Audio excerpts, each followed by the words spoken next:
A paz do Senhor, povo de Deus, que grata alegria, uma imensa satisfação estarmos novamente aqui preparando esse conteúdo, esta aula das nossas lições do nosso primeiro trimestre do ano aqui de 2025.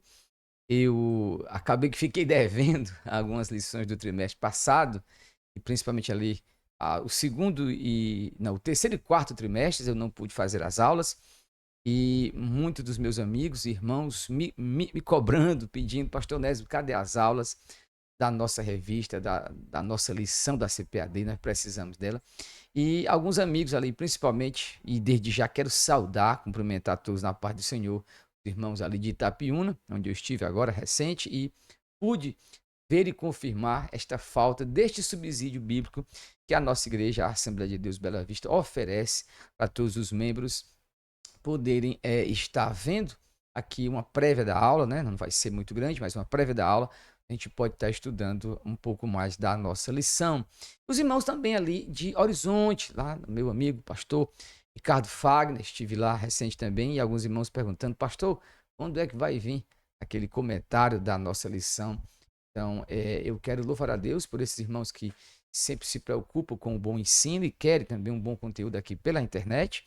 Não é muito aqui do meu feitio procurar um nível de qualidade como alguns. A minha busca e o meu propósito é trazer para você o entendimento da palavra do Senhor. Aqui falo para os meus amigos, para aqueles que me amam, que conhecem o meu trabalho, para aqueles que me respeitam. Então, qualquer outro tipo de comentário ou qualquer outra questão que não seja daqueles que de fato consideram este conteúdo relevante é, é descartado, porque eu não tenho compromisso com aquele que não tem compromisso com este canal, comigo, ok? Então, eu quero convidar você para a gente já acessar a nossa lição e já ver, então, a nossa lição é a lição 2, que é para o dia 12 de janeiro. O tema dela é Somos Cristãos. O textuário vai nos dizer da seguinte forma, aqui, o textuário vai nos dizer: pelo que julgo que não se deve perturbar aqueles dentre os gentios que se convertem à fé. A verdade prática vai dizer: o cristianismo é uma religião de relacionamento pessoal como com o Cristo ressuscitado e não um conjunto de regras e ritos. Muito bem. O que está claro, tanto no texto áureo como na verdade prática, é a relação conversão e o propósito, ou aquilo que é o pós-conversão. O que se deve entender como a identidade daquele que é um convertido. E para isso, nós precisamos compreender o que, de fato, aqui o autor, que foi meu professor, eu estudava lá em São Paulo, o Ezequiel Soares, ele vai trabalhar aqui nesta lição um ponto importante, que é o seguinte: logo aqui na introdução do, da nossa lição, ele vai já mostrar para a gente. A igreja herdou dos judeus muitas ideias e práticas no campo teológico e ético. Então ele deixa claro que o que ele está falando dentro do bojo aqui dessa interpretação é que de fato houve uma herança judaica, ética e teológica, e ele então comenta: visto que a jornada histórica da igreja começou em Jerusalém no dia de Pentecostes, numa comunidade judaica. Esses pontos de interseção levaram alguns a confundir a lei de Moisés com a graça. Nesta lição, veremos que Gálatas 2 é um relato de um dos debates que mostram o limite entre judaísmo e cristianismo, e os apóstolos, principalmente Paulo, tiveram uma dificuldade de mostrar isso aos judaizantes. Então, qual é o contexto aqui, panorama maior, que nós precisamos entender para o melhor entendimento deste assunto? O problema é o seguinte: aqui não havia cristianismo até o início daquilo que nós chamamos de período do Segundo Templo. Isso é claro porque a promessa do Evangelho de Cristo ainda não havia se cumprido, que era o nascimento do Messias.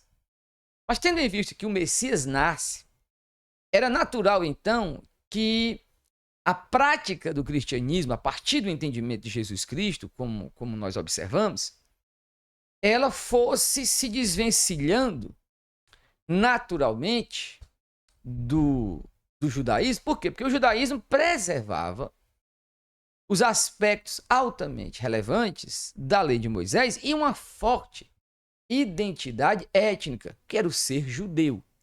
Tendo em vista que o israelita da Bíblia, já havia sido meio que misturado, a nação de Israel já não existia como antes, por causa do juízo de Deus a Israel e a divisão dos reinos.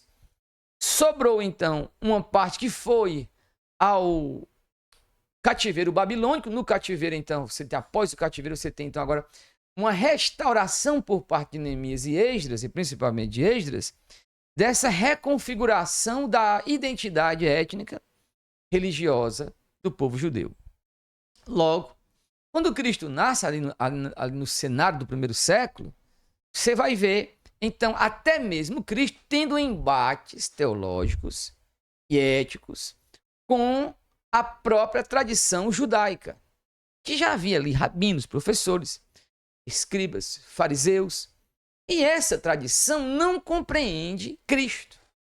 Essa própria tradição não compreende o evangelho de Jesus, porque se tivesse compreendido, o Novo Testamento não diria que ele veio para o que eram os seus, mas os seus não receberam. Os seus aqui, uma referência óbvia à nação de Israel. Ora, tendo em vista o não recebimento do judaísmo para com Cristo, houve então aqui uma ruptura. E esta ruptura vai se tornando clara a partir então da ausência da pessoa física de Cristo, porque agora ele foi assunto aos céus. A igreja fica sob o comando apostólico, que são homens judeus, e aqui nada contra o judeu em si, mas sim aos aspectos transitórios, e eu afirmo isso aqui novamente, os aspectos transitórios do judaísmo. Que com a chegada de Cristo fica claro que eles caducaram, envelheceram, não servem mais. A prova do que eu estou dizendo não é da minha cabeça, isso não é fruto do meu próprio raciocínio, pelo contrário. Eu estou aqui interpretando aquilo que toda a carta aos Hebreus quer defender. Ela é quem diz que a lei caducou, né? Que a antiga aliança caducou. Que na troca do sacerdócio mudou a lei. Foi argumento do autor aos Hebreus. Então eu estou embasado teologicamente no próprio relato do Novo Testamento. Então, o que acontece? Os anos se passam e nós temos uma grande tensão, essa tensão dentro da igreja primitiva, na comunidade primeira, que é a questão de o que nós vamos fazer agora com aqueles que estão se convertendo. Eles vão ter que se circuncidar? Então, aqueles que eram de dentro do judaísmo começam a falar assim, vão ter que se circuncidar. Porque está na lei de Moisés. Então, há um embate entre Paulo e alguns judaizantes, que é o tema da nossa lição. E aqui, então, que fica clara a diferença entre o judaísmo e os cristãos. Vai ser o segmento, o cristianismo vai ser o segmento que nasce dentro do judaísmo, incorpora muito da teologia e ética do judaísmo, porém, existe uma nova perspectiva, um novo fato, um fato novo, que é a chegada do Messias para todas as nações. Oh, glória! Isso é muito importante. A chegada do Messias para todas as nações. E aí, então, se alarga o entendimento do Evangelho para se alcançar a todos os povos. Isso é o que às vezes não fica claro para algumas pessoas que estão estudando. Então, continuemos aqui na pegada com o Ezequias Soares. Ele então começa dizendo o seguinte: prevenindo-se contra a tendência judaísta. Então, subindo outra vez a Jerusalém, 14 anos depois a conversão a Cristo, Paulo sobe pela segunda vez a Jerusalém, e essa segunda visita foi por revelação, não sendo uma convocação pelos apóstolos para a prestação de conta. Então, não podemos confundir essa visita com a sua ida ao concílio de Jerusalém, registrado em Atos 15. Refere-se aqui às epístolas aos Gálatas, foi escrito antes do referido evangelho que vinha pregado aos gentios há 14 anos. Então ele tinha convicção de que ele recebeu este evangelho de Deus, estava consciente que sua subida a Jerusalém era em obediência a... Perdão, meus irmãos, eu acabei de errar. Então, somando os anos mencionados em Gálatas, eu estou lendo aqui, somando os anos mencionados em Gálatas, podemos afirmar que essa visita aconteceu durante a primavera ou a sua primeira viagem missionária de Paulo. Então, o objetivo da reunião, é bom lembrar que essa reunião não foi um concílio, nem um sínodo. É possível que essa segunda visita, por meio de revelação, tenha ligação com Abo, pois a missão de Paulo, pelo que parece, foi levar donativos para os irmãos. Aproveitando a ocasião, o apóstolo expôs o evangelho que vinha pregando aos gentios há 14 anos. Então, ele tinha convicção do que recebeu.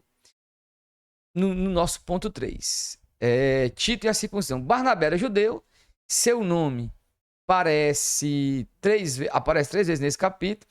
Sua presença na reunião em Jerusalém não seria um problema. Tito, no entanto, sendo grego, foi um risco que Paulo correu, mas não foi uma aprovação que Tito fosse circuncidado. Uma provocação. Encontramos no Novo Testamento a compreensão e a tolerância de Paulo com os fracos na fé, a ponto de circuncidar Timóteo.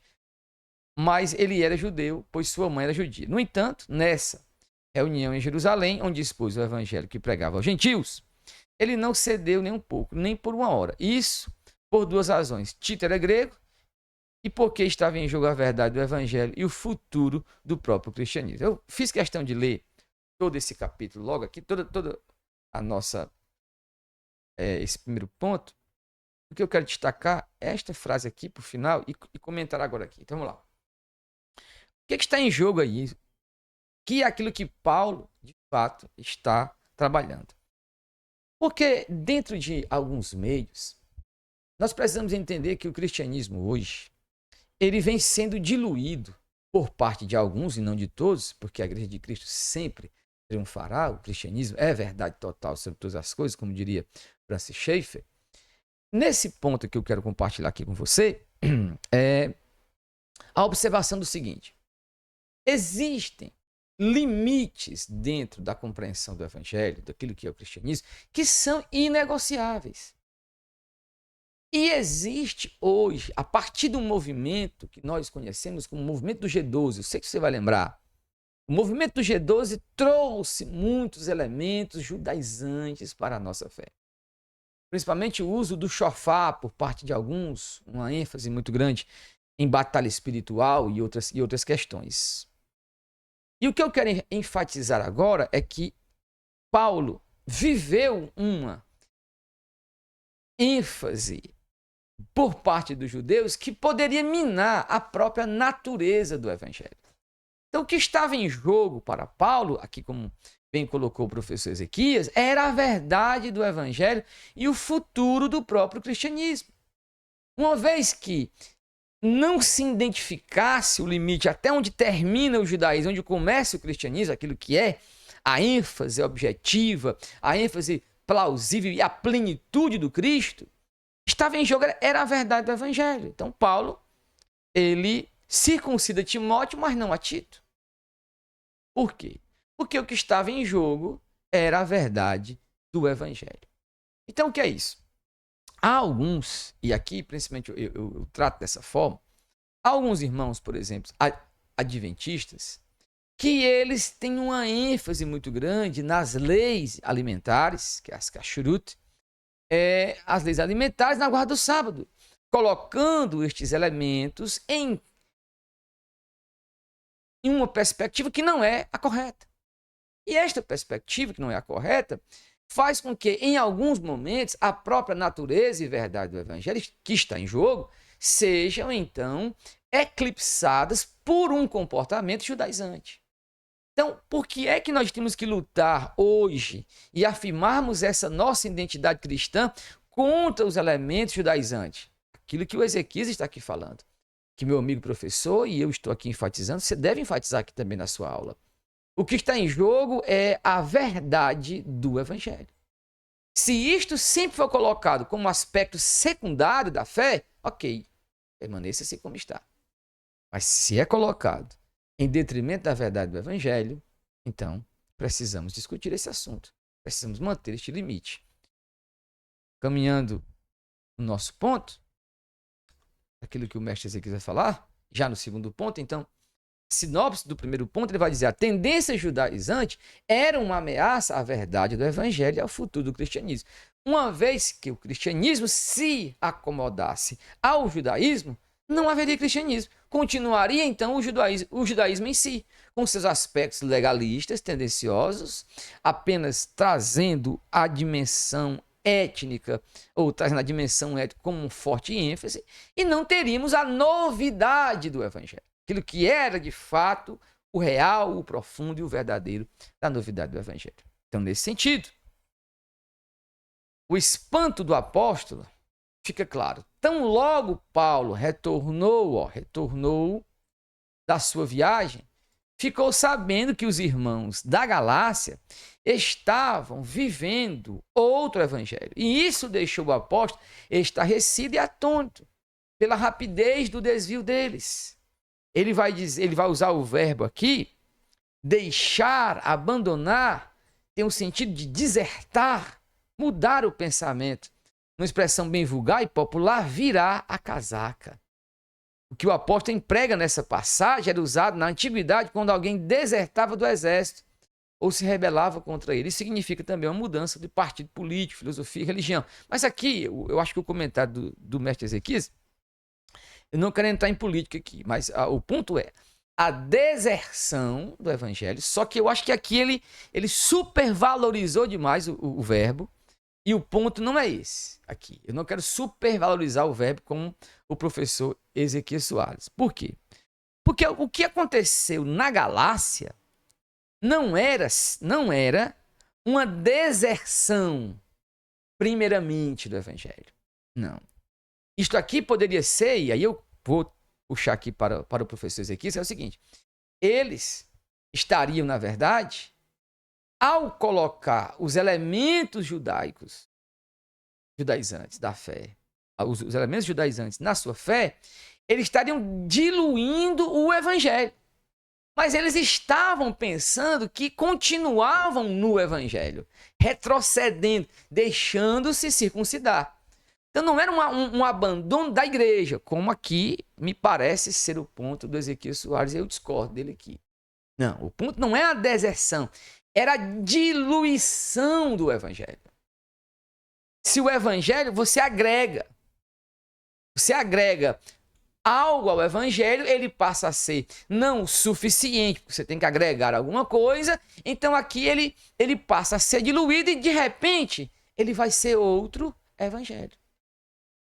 Então eu acho que essa ênfase do professor Ezequias não foi a melhor possível aqui no momento.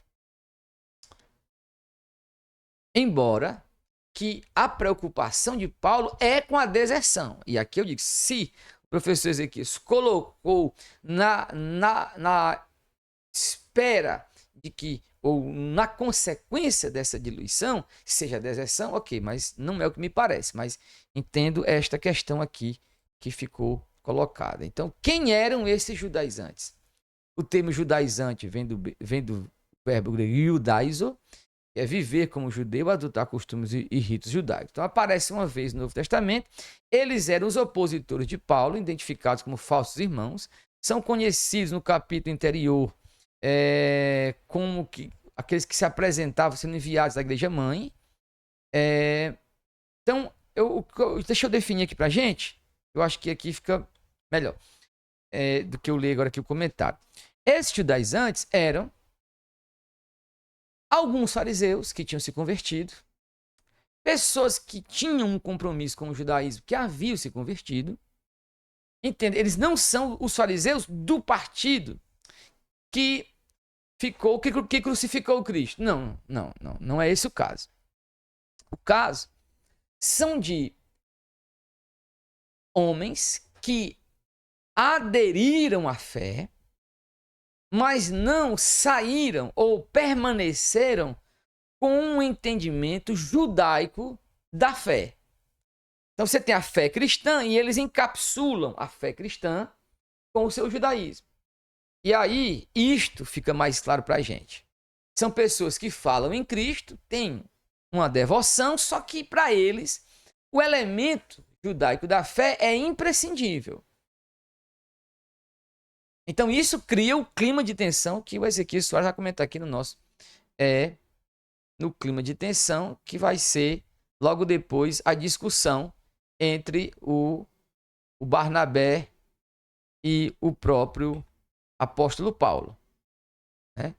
O próprio Barnabé e Paulo, que vai ser aquela passagem onde Barnabé se deixa levar pela questão daqueles que são enviados por Tiago, e Paulo novamente vai, então, corrige a Barnabé, né?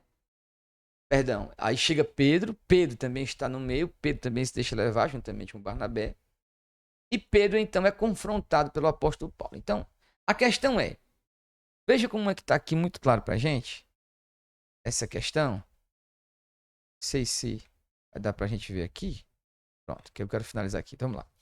O ponto para a gente aqui do capítulo 2 é o seguinte: os judaizantes eram inimigos da liberdade cristã, do evangelho de Paulo e do próprio cristianismo. Mas agora qual é o ponto aqui que eu acho que esse aqui só deveria ter enfatizado melhor e que você, meu irmão, deve enfatizar na sua lição? É o seguinte. Pronto. O ponto para a gente é o seguinte. Quando o Paulo estava na Galácia, existe uma dissimulação por parte de Barnabé, Pedro, com relação à liberdade do evangelho em Cristo. Que quando os judaizantes, aqueles que chegaram da parte de Tiago, Pedro vem para estar com eles, ali eles estão agindo com a dissimulação para não machucar, para não enfrentar, para não confrontar e não escandalizar aquele judeu que vem da parte de Tiago. O que é que acontece? O ponto é que isto não condiz com a verdade do evangelho. Porque em Cristo já não há mais distinção entre judeu e grego, gentil. Por quê? Porque agora todos são um em Cristo. Só que quando eles se rebaixaram para viver com eles, Paulo disse: opa, ali está em jogo a verdade do evangelho. Porque o homem não é justificado porque está se tornando um judeu, vivendo segundo as leis judaicas. Não! O homem é justificado pelo verdadeiro israelita chamado Jesus Cristo de Nazaré. E ele foi à cruz, morrendo por nós, assumindo a maldição em nosso lugar e dando-nos salvação e vida eterna. É isso que Paulo não pode suportar. De que aquilo que foi conquistado na cruz seja agora jogado fora ou diluído em um retorno ao judaísmo. As práticas judaicas para a justificação do homem. Então, Paulo está falando, não, isso não pode, porque você está retrocedendo. Eu estou num estágio avançado. Eu tenho algo mais avançado. Então, não tem como retroceder. É isso que Paulo vai corrigir aqui na relação com o apóstolo Pedro. Então, a tendência judaizante hoje, e aqui eu não quero criticar ninguém, mas preciso, então, trabalhar esse ponto aqui. Vem aqui logo para a gente poder ver. Os apóstolos viam em tudo isso dois problemas sérios que o professor Ezequiel coloca para a gente. A ameaça à liberdade e o perigo do cristianismo se tornar uma seita judaica. E é isso aqui, é o ponto perfeito. Nesse ponto agora aqui, eu não discordo em nada do professor Ezequiel, porque é o que eu também penso em última instância. Que é o seguinte. Hoje, na internet, principalmente nos sites de visualização de vídeos, tais como YouTube e principalmente Instagram, nós temos uma enxurrada de afirmações de que os evangélicos estão errados, de que não é assim que você aprendeu errado, que existe uma verdade profunda, que são muitos retornando a práticas judaicas. E muitos deles fazem parte daquilo que nós chamamos de judaísmo messiânico. E são aqueles irmãos que agora conheceram a verdade de Cristo e se tornaram crentes no Messias, mas alguns não se querem ser chamados de evangélicos, outros não querem ser chamados de cristãos, mas sim de judeus messiânicos. Então, deixe lá. Só que o problema é que eles começam a atacar o próprio cristianismo, o próprio evangelicalismo, que é o nosso movimento espiritual, vindo de uma concepção real da verdade do evangelho que estava soterrada pelos entulhos romanos, e Deus, na sua soberania, vinha já levantando homens até que Lutero então toma a frente e enfrenta o papado, e Deus então permite que esta verdade seja tornada novamente uma evidência para todos. A prova disso é que o próprio Concílio de Trento entende isto e muda muitas coisas do catolicismo. Não venha com essa conversa de que a reforma de que a reforma falhou. Pelo contrário. A reforma, como um ato de Deus, a soberania do eterno Deus, ela foi um sucesso que causou reformas até mesmo na Igreja Católica. Como o Concílio de Trento vai dizer isso. As nuances do Concílio de Trento. O que se tem que perceber é agora que, claro, todo o movimento evangélico, né, ou até mesmo o próprio cristianismo, é feito por homens também. Homens que podem se desviar. Paulo disse, eu sei que depois da minha partida, lobos se levantarão de dentro do rebanho, de fora do rebanho. Isso é o perigo da própria natureza humana. Então, não se pode querer dizer que nós, evangélicos, não temos a verdade. Pelo contrário. Pelo contrário. Se há movimentos heréticos, se há situações enigmáticas que ninguém consegue explicar, ok. Mas isso não é da natureza do movimento evangélico. Isso é a distorção. Aquilo que Paulo viveu aqui no primeiro século, na região da Galácia, nós também estamos vivendo hoje. E isso tem que ficar claro, que essa lição é para isso. Então, nós somos cristãos que temos a Bíblia como esta norma, essa regra de fé e prática. Essa norma de fé e prática é as Escrituras e toda a tradição de ensino que bebe dessa fonte. Então, o que está em jogo é o perigo do cristianismo tornar uma seita judaica, como alguns já estão tornando. Me lembro do movimento G12 com estas práticas judaizantes. Então, o resultado aqui é que nós temos que lutar contra a tendência judaizante e viver, ou aprender a viver, na dependência do espírito e não da lei judaica. Então, a conclusão para a gente aqui, que a gente finaliza aqui, é cuidado com essas práticas judaicas, né? Por exemplo, ó, ele comenta aqui, elas são basicamente a guarda do sábado, a observância das leis rigorosas das kashrut, que é o termo hebraico para as leis dietéticas, a liturgia da sinagoga. Muita gente querendo retornar à liturgia da sinagoga, como se a nossa liturgia não valesse nada. O uso do shofar, geralmente o uso do talit, ou chalé, né, usado para a oração, o kippah, né, deixa eu ver aqui outra mais que usa sobre a cabeça. Então, os judeus messiânicos, principalmente em Israel, seguem a tradição judaica. Isso acontece simplesmente para se preservar a identidade deles e ter um amparo neotestamentário. O ponto aqui é que quando alguém se converte a Cristo, mas o judeu messiânico não pode impor isso sobre nós. Eu acho que aqui o Ezequiel Soares não colocou para a gente. O judeu messiânico também não pode impor isso sobre nós. E aqui eu finalizo o meu ponto, para a gente poder chegar aqui ao final. Ó, eu tenho observado que muitos têm colocado uma mística em torno dos elementos judaicos. De achar que porque lá eles compram um menorá, aí lá é mais espiritual, está mais próximo do judaísmo, está mais próximo que Jesus era judeu. Não.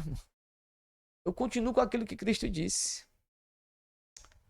Chegou o tempo que os verdadeiros adoradores adoram ao Pai em espírito e em verdade. Não são os elementos externos, exteriores, que me levarão a Cristo. Pelo contrário, eu revitalizo os elementos externos, porque a presença do Espírito, essa presença vivificante, já está em minha vida. Isso tem que ficar claro para a gente. Então, por fim, para acabar esta nossa aula, eu espero que você entenda que é uma relação muito sutil, mas ela é real. Precisamos manter a nítida distinção clara do que é o cristianismo, lutar por ele contra essas práticas judaizantes. Amém? Meus irmãos, que Deus em Cristo vos abençoe e até a nossa próxima aula.